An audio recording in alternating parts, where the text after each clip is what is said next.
कैसी जगावेली राम जी के आमा हो। सुनाए राम जी के पापा सुनो हो लोगे। सुनाए राम जी के पापा सुनो हो लोगे।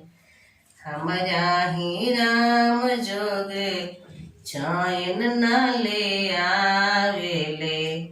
मोर राम ठग के ले गईले सुनो हो लोगे।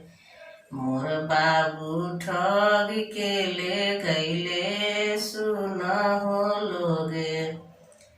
पैसी जगावेली राम जी के चाची हो।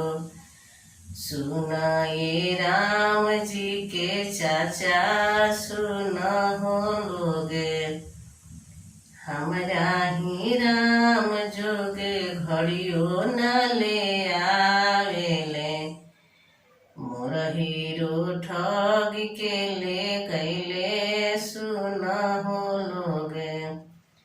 मोर बाबू ठग के ले गईले सुनो हो लोगे।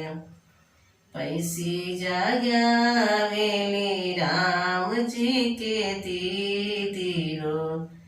सुनाए राम जी के जीजा सुनो हो लोगे। पैसी जगावेली राम जी के भाभी हो। सुनाए राम जी के भैया सुनो हो लोगे। हमारा ही राम जोगे सुटो न ले आवेले। मोर बाबू ठग के ले गईले सुनो हो लोगे। मोर हीरो ठग के ले गईले सुनो हो लोगे। मोर बाबू ठग के ले गईले सुनो हो